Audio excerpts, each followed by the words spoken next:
afternoon. It is the 26th day of January 2017. Many thanks for joining us here on a KTN News Desk. And at this hour, it is reprieve for doctors as they have been given another 5 days to go back to the negotiating table with the government and call off the strike.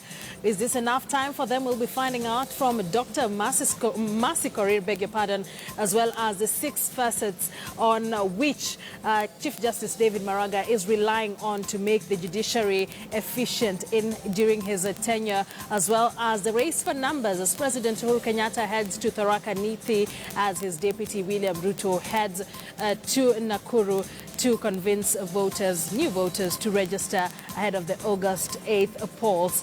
But first things first, let's take a look at the highlights. Reprieve for striking doctors as KMPDU officials are let off the hook for at least 5 more days.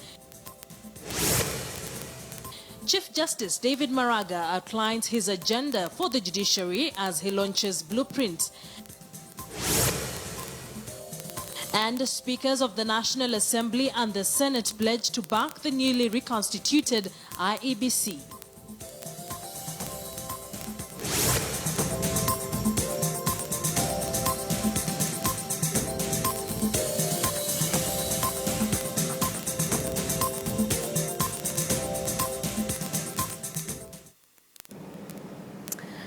Good afternoon. Our sign language interpreter is Meresha Owiti, and I am Akisa Wandera.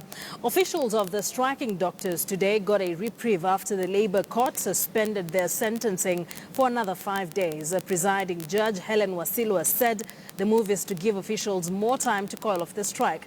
This means if doctors will not have called off the strike by next week on Tuesday, the 1-month sentence handed down to officials of the Kenya Medical Practitioners and Dentists Union will be affected. Suspend the sentence that I issued, and I'm suspending it for 5 days.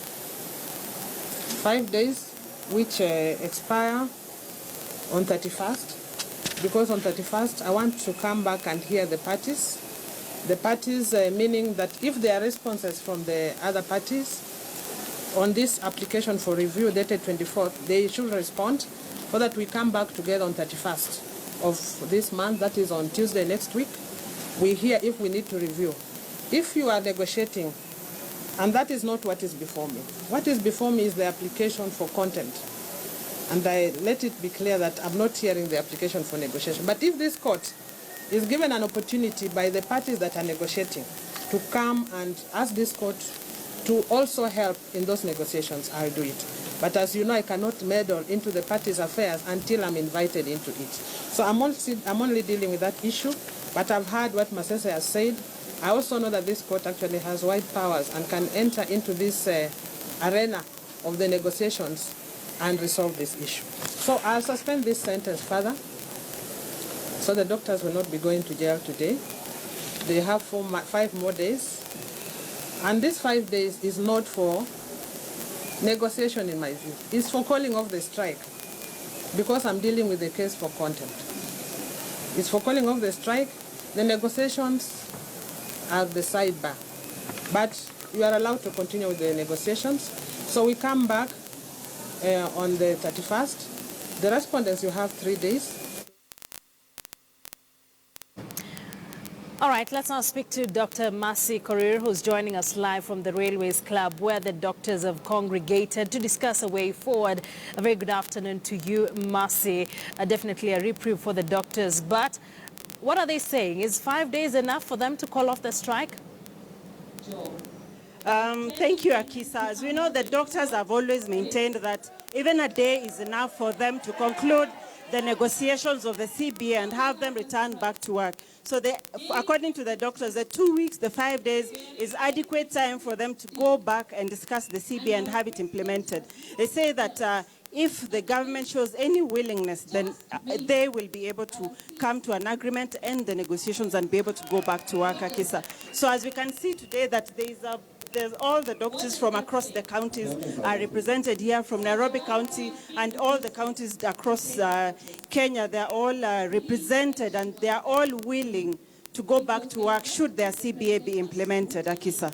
They've been very strict about the things they want the government to do or the implementation of the CBA. Is there any hint that they might get onto the negotiation table and probably loosen their demands, so to speak?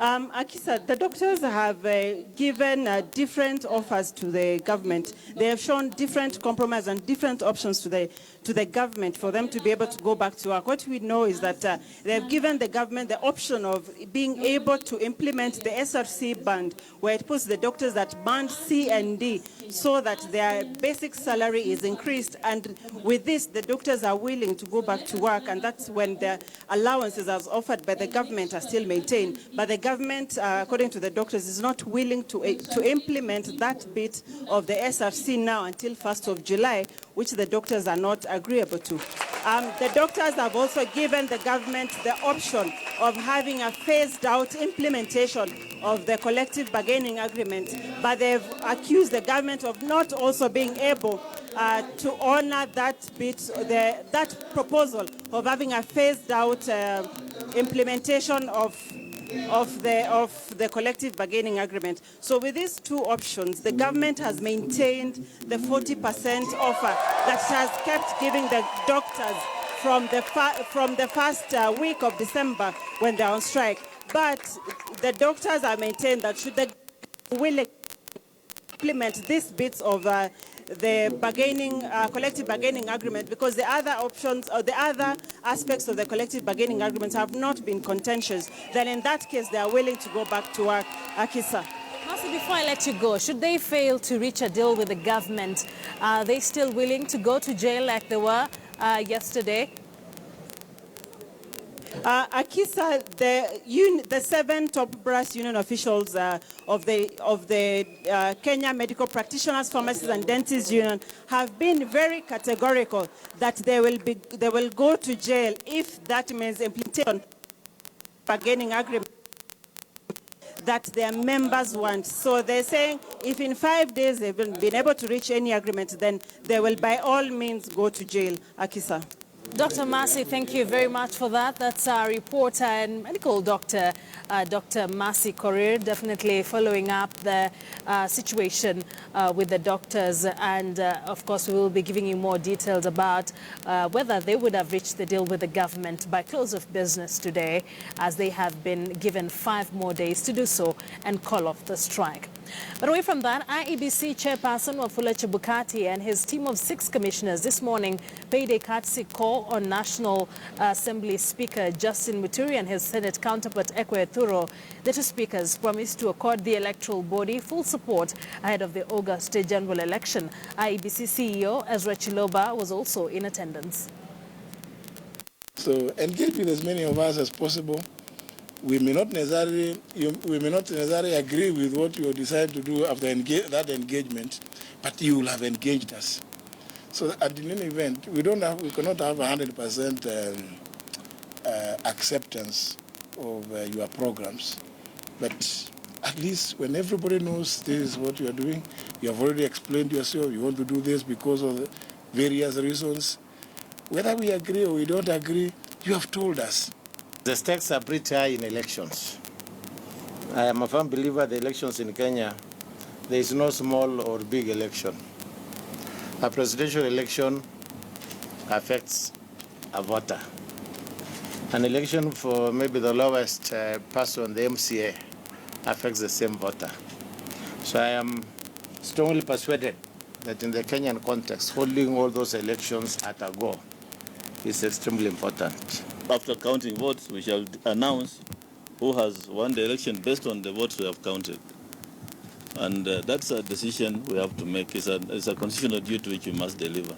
As the Secretariat, our commitment to ensure that the commissioners. All right, let's go back to matters education. Cabinet Secretary for Education, Fred Matiang'i, today met with the Vice Chancellors of public institutions in the country to chart a way forward on the ongoing strike by lecturers and non-teaching staff. Let's speak to our reporter, Caroline B., for more details, or Caroline B will be giving us more details later on whether they would have reached a deal with the Cabinet Secretary. But for now, let's take a look at the goings-on there. UCCF to immediately go back to the negotiating table by Monday morning on 30th and commence this without adjournment consistently until this matter is completely and comprehensively resolved. So thank you so much, colleagues. Thank you, ladies and gentlemen. And once again, I can't thank you enough, chancellors and chairs of council, for the commitment that you have shown. I can't thank you enough, vice chancellors, for your dedication. I think this is the way we need to drive our country forward. I'm very hopeful, and I'm leaving here feeling very happy that we have built this new coalition and new framework of engagement, which should take us to the next level. Thank you very much. All right, that is Cabinet Secretary for Education, Dr. Fred Matiang'i, who has been speaking to a number of union officials, KUSA and WASU, who are currently on strike demanding for better pay and implementation of the collective bargaining agreement that was signed in 2013. Later on, our reporter Caroline B, who's been following up that story, will be giving us more details on what has been said by the Cabinet Secretary. All right, moving on, Chief Justice David Maraga today launched his blueprint, which includes 6 facets in which he will be planning to put in place to ensure there is efficiency in the judiciary during his tenure. Let's speak to our reporter, Timothy Otieno, for more details about this particular blueprint and what it means for the judiciary system in the country. Good afternoon, Timothy. Just keep us up to date. Give us details about this blueprint and what exactly is included in the 6 facets that was mentioned earlier. Well, of course, an ambitious plan by the 14th Chief Justice of the country, David Maraga, just 3 months into office, outlining his agenda and what he hopes by the end of his term he'll be accredited for achieving. And of course, the blueprint had 6 main facets, and the first one, of course, includes the digitization of court records across the entire country. And in that regard, he did mention that by March this year, which is just 2 months away, he's going to be ensuring that every court station in the country has access to Wi-Fi. Now, he says that this will go a long way in, of course, enhancing the digitization of records and court cases. And he also hopes that by that time, of course, those people who have court cases within all court stations within the country can be able to monitor the progress of their cases via SMS. A very ambitious plan that the judiciary hopes to embark on over the next 2 months in order to ensure that most of the digitization of its records can be done by that time period. But aside from the digitization of the court records, Chief Justice David Maraga hopes to work on the elephant in the room, and that is the backlog of cases that has plagued the judiciary over the years. Now listen to the numbers. Back in 2010, there were over 1 million cases pending across all Kenyan courts in the country. Now, that number right now stands at slightly above 500,000. And of course, Chief Justice David Maraga was specifically very interested in cases that were more than 5 years old. He did say that he hopes that by the end of this year, all cases that are more than 5 years old will have been concluded, and especially those within the Court of Appeal and the Supreme Court. And by extension, he said that by the end of his term, his 5-year term, he hopes that most of the cases that are over 10 years old. And just to put this into perspective, by February last year, there are about 300 pending cases in court, and out of the 300, 75,000 of them were more than 10 years old. Now, Chief Justice David Maraga hopes that by the end of his tenure, which is in the next 5 years, that number will have reduced significantly. But aside from that, one of the main other facets in his ambitious plan was to strengthen the office of the Ombudsman to the judiciary, an office that was created back in 2011 as an administrative post under the docket of the Chief Justice. Now, Currently, the holder of that office is Kennedy Bidali, but according to Chief Justice David Maraga, he hopes, and of course he has said actually, that that office will now be headed by the Deputy Chief Justice Philomena Mwilu, as well as a team of judges that will be spearheading operations under the Office of the Ombudsman as part of efforts to strengthen that office and ensure that justice, of course, does reach most of the Kenyans efficiently and effectively. But aside from that, he did mention on the legacy of his predecessor, Chief Justice Willie Mutunga, who had the honors of ensuring that there was expansion of most of the courts within the country. When Willie Mutunga took over the office, there were only about 15 high courts within the country of Kenya, but right now there are about 37 of those, and he hopes to expand that number even further and ensures that, and has of course made a promise that as it stands, only 9 counties within the republic have not yet established a high court, and he hopes that within the next year he will be able to ensure that all 9 counties that still remain without a high court will be able to achieve that. But of course, aside from that, he has instructed that all court stations in the country will have to outline its, of course, mission statement, its vision, as well as the number of cases that is being handled by that particular court in a public open space, sort of like a notice board,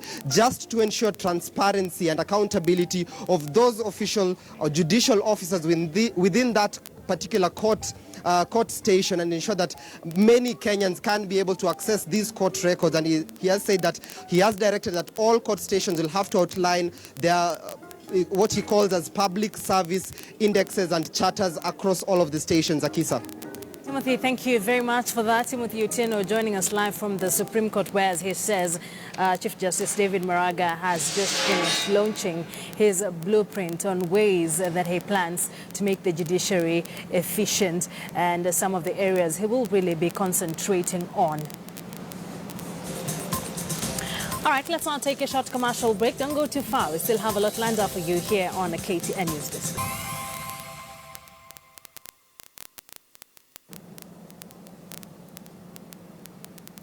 Welcome back. You are watching KTN News Desk. Many thanks for staying with us. The Rest for Numbers continues as leaders traverse the country, mobilizing their supporters to register as voters ahead of the August 8th polls. Today, President Uhuru Kenyatta is having a rally in Tharaka Nithi. Our reporter, Carol Nderi, is in Tharaka Nithi currently and now joins us live for details about that particular tour.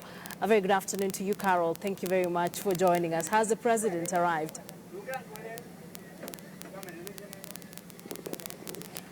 Good afternoon. A very, very hot day here in Tharaka Nithi County. And of course, President Uhuru Kenyatta continuing with this voter mobilization tour, something that he began on a Thursday last week. And so we're expecting him anytime now. With me is the Meru Bureau Chief, Wainaina Ndongo, to give us an insight. Remember that President Uhuru Kenyatta was in Meru County on Saturday, and Tharaka Nithi County neighbors Meru. So it looks like the President Uhuru Kenyatta is determined to cover an as large area as possible. That's why you can see he's in Marsabit, coming to Tharaka Nithi. He has been previously in Samburu, then landing in Kirinyaga County or Garissa, and you see he's trying to get as much coverage as possible. Wainaina Ndongo, thank you very much. Bureau Chief Meru, kindly tell us about the President's visit, what is to be expected. Just give us an insight into the voter mobilization tour conducted by President Uhuru Kenyatta. The President, according to the program we have, will be basically in two of the 3 constituencies in Tharaka Nithi. He'll be in Tharaka constituency and then on to Chuka Igambangombe constituency. He'll be in 7 markets, basically. He'll start at Gatunga, where he'll add, then on to Marimanti, then to Kadwana, which is the county headquarters. Then he'll go on to Magutuni, Midheru, and then Chuka town. All right. Wainaina, perhaps what are the politics playing out? What are the political intrigues in this region? It's clear that the opposition code sees Tharaka as an area they can exploit. Basically, we have seen Raila Odinga visit specifically Tharaka. These have been Kadwana. where he addressed the burning issue of the county headquarters. And it was clear even from the pronouncements of the court leader from during that visit that he sees these areas somewhere where he can consolidate his votes.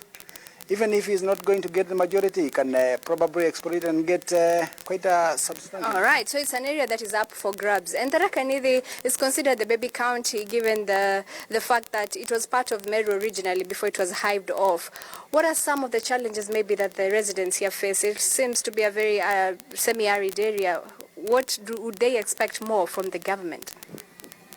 The feeling on the ground, as you feel, is that there are some areas, basically one constituency of Tharaka, which feels a bit neglected by this government. They feel that they haven't enjoyed tarmac roads. They feel that the infrastructure is quite low. So that is what the opposition is looking at, and that is what the president will be trying to counter during this visit. Okay, and the neighbor county, that is Meru County, the big brother, I think we can call it the big brother to Tharaka Nithi County.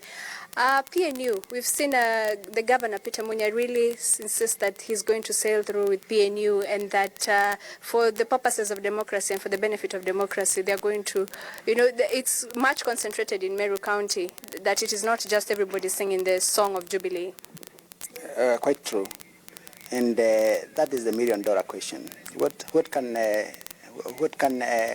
Jubilee do to stem this drain into other parties? They are Jubilee-friendly parties, but how do you treat them? There are those who feel that probably the way to treat them is to say that they are not part of Jubilee, and the others who feel that since they are also campaigning for the president, there's no harm. So that's an issue that the president might not address today, but it's an issue which keeps on burning, and it's effective in this same county where we know that there are divisions in Jubilee leadership, and then the issue comes up whether some of the leaders will jump into other parties. All right. Wainaina Ndongo, Meru Bureau Chief, he's here with us in Tharaka Nithi County to cover the presidential mobilization exercise. President Uhuru Kenyatta will make several stops and perhaps continue this appeal, particularly to the youth, for them to go to the registration centers to register themselves. Here in Tharaka Nithi County, as my colleague Wenina has expounded on, is that there are a bit of challenges here, infrastructural. Maybe if our cameraman Samson Dege can pan and show you a bit of Tharaka Nithi, the roads do not have tarmac, a bit of challenges, mostly infrastructure and developmental-wise. So these are some of the things that they hope the national government will address. Much as the president is here on a voter mobilization tour, they hope to catch his eye on other issues as well that they'd like the government to address. So we are here in Tharaka Nithi, and we'll keep you updated on the president's tour around this county. All right, back to you, studio. Carol, thank you very much for that. Carol Ndere joining us live from Tharaka Nithi. We wrap it up on that note for our viewers on KTN Home. Many thanks for joining us. But remember, we continue this bulletin, the second bit of it on KTN News, so don't go too far. Our sign language interpreter has been Miresha Witi, and I am Akisa Wandera. Good afternoon. See you in a bit.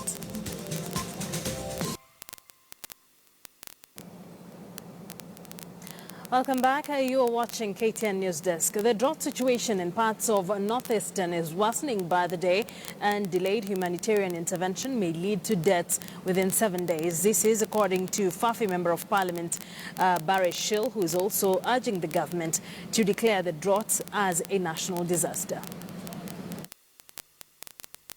Here, the national government saying that they have set aside 1.6 billion shillings.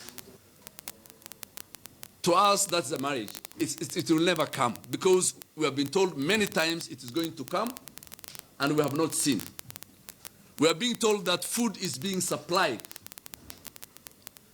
I'll give you an example. In Fafi constituency, Fafi sub-county, 100 bags of beans and 100 cartons of nutrients supplements has been given. And it has been dumped at the headquarters. Fafi is big.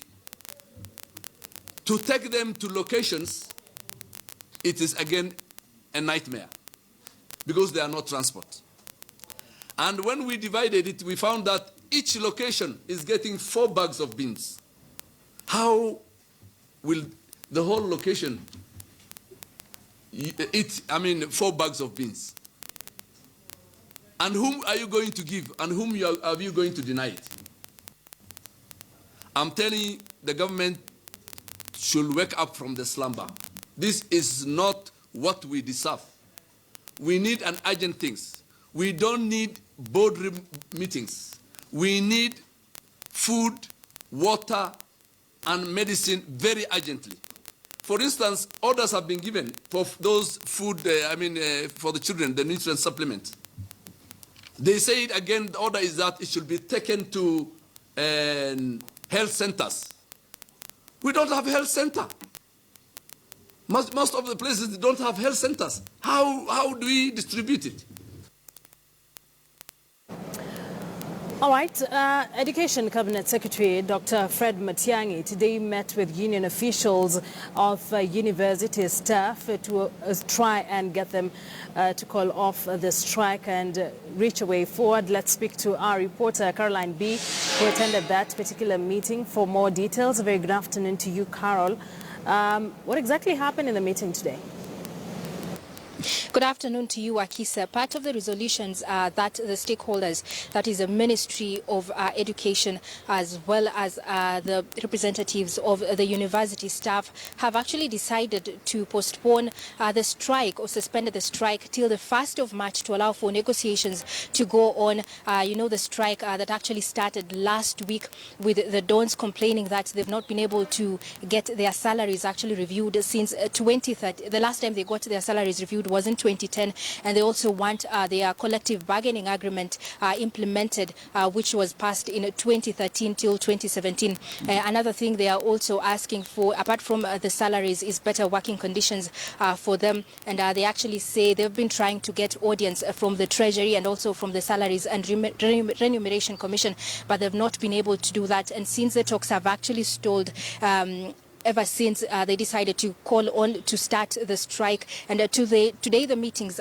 they actually had with the Ministry of Education. We had the Cabinet Secretary for Education, Dr. Fred Matiang'i, and he was part of the talks, and he said that they're going to do everything to ensure that the negotiations are passed to avoid an impasse and also difficulties for students to continue with their learning. And as you know, at the start of this week, some of the students decided to hold a demonstration asking for the negotiations to go on or to be sorted out to ensure that they go back to class, since they've missed a lot of lessons and they need compensations for that. But on the sidelines, actually, speaking to the Secretary General of the union, that is Constantine Wesonga, they said they're going to have a meeting tomorrow with the rest of the union officials to see the way forward on whether they are going to actually suspend the strike, as it has been said, or it is going to go on as per what Dr. Fred Matiang'i they had actually said in the meeting. But as of what the official communication we have right now is that till 1st of March the strike has been suspended to allow for talks to go on, and hopefully they are going to reach an agreement. Akisa?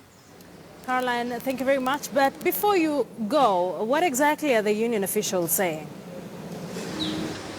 Well, the union officials have just mentioned that we had a sideline talk with the Secretary General of the union, that is Constantine Wesonga, who says they are going to meet tomorrow with the rest of the committee members to see the way forward on whether they are actually going to suspend this strike or not, because they are actually not happy with the talks, and they still do not know whether there is an agreement or they are going to get their CBA implemented as well as a review of their salaries. So come tomorrow, we are going to know their decision. But as of the official communication we got is that till the 1st of March it has been suspended. But it's not until tomorrow where the union officials are actually meeting with the rest of the committee members to decide on whether it is going to be suspended. But that was a talk I had with some of the union officials after they had the press briefing, where they said they are not actually happy with how the negotiations are going. Akisa?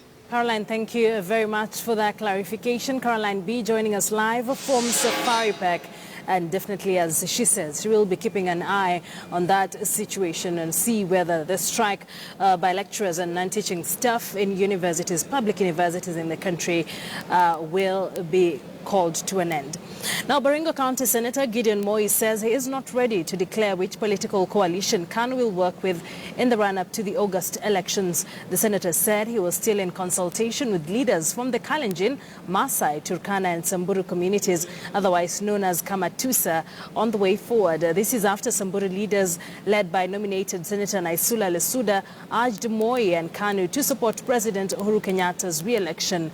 Moi noted that the current drought in Baringo and Samburu had negatively impacted the ongoing voter registration exercise. He urged the national government to speed up the distribution of relief food.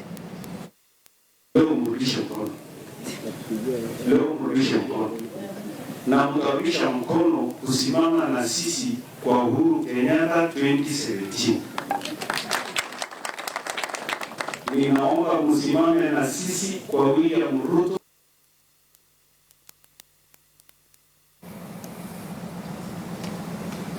All right, we apologize for that technical hitch, but definitely we're bringing you more details in our subsequent bulletins. Now, nominated Senator Beth Mugo has challenged the opposition leader Raila Odinga to provide evidence on claims that the National Intelligence Service is engaged in a ploy to steal the August elections. Senator Mugo termed the claims as malicious and less backed by tangible evidence. Mugo was speaking in Mombasa.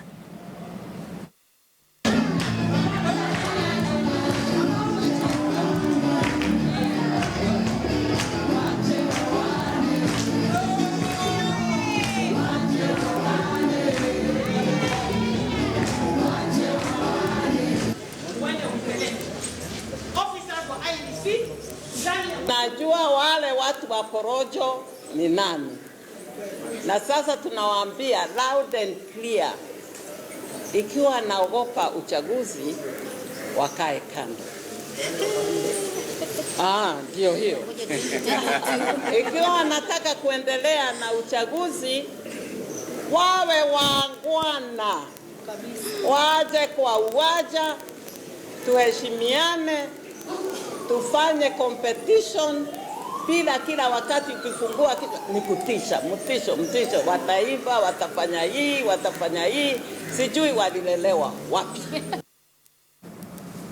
Now, a crackdown mounted by the National Transport and Safety Authority NTSA on Nanyuki Meru Highway saw passengers stranded after drivers of the matatus they were traveling in were arrested. Some of the passengers had to postpone their journey as the vehicles were impounded for over various traffic offences. According to Hared Aidan, who is the Deputy Director, Safety Enforcement and Accident Investigation at NTSA, the purpose of the operation was to ensure that vehicles using the road were compliant with traffic laws. Aidan said drivers found speeding, overloading or PSV vehicles not using their designated route were the major targets.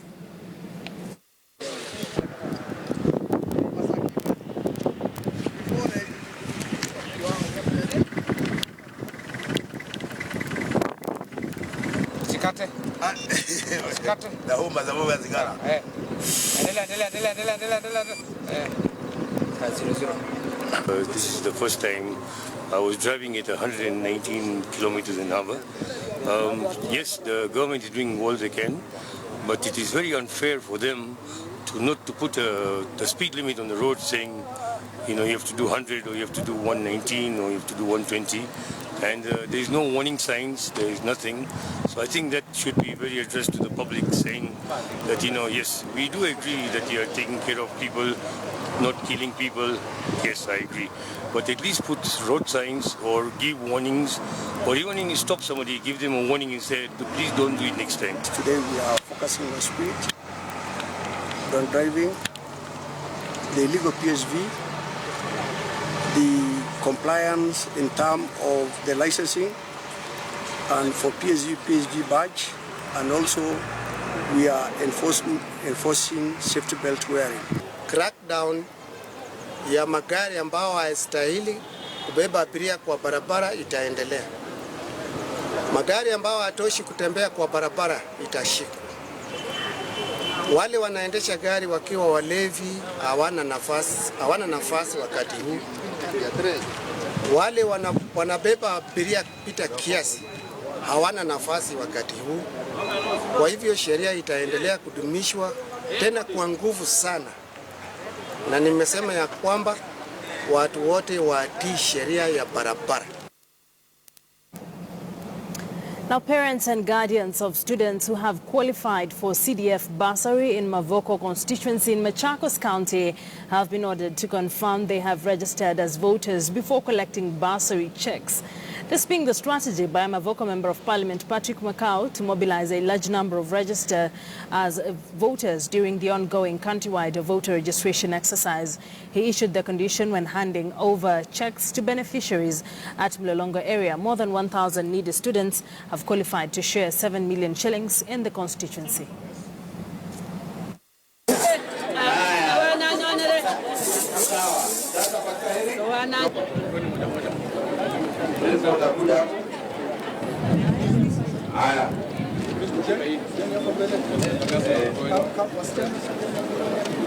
Sawa. Haya, onyesheni cheki huko.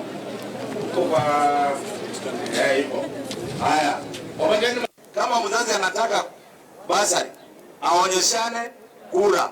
Kama hana kura, utajuaje ni wa Mavoko? Mwingine anaishi Nairobi, anakuja Mavoko anachukua basari. Mwingine anaishi Nairobi, anaenda Embakasi anachukua, anaenda Machakos. Kwa hivyo tumesema kama unataka ujulikane wewe ni wa Mavoko, onyeshana voters card. Tuko pamoja? Kwa hivyo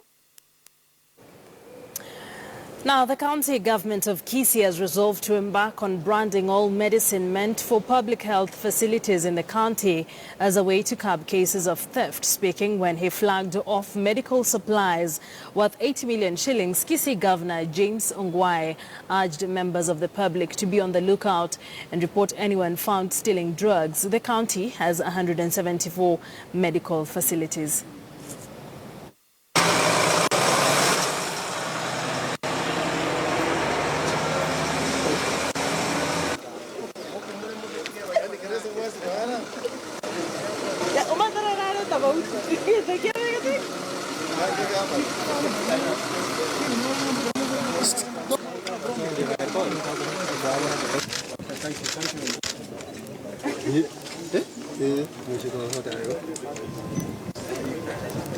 I'm flagging off drugs. The consignment that we are having is continuous. There is an additional consignment coming by Friday, latest Monday. I think it was delayed from KEMSA, but it's worth 40 million shillings. There are going to be about 12, 13 vehicles. Today we are flagging off about 6 vehicles that are leaving with drugs to our facilities.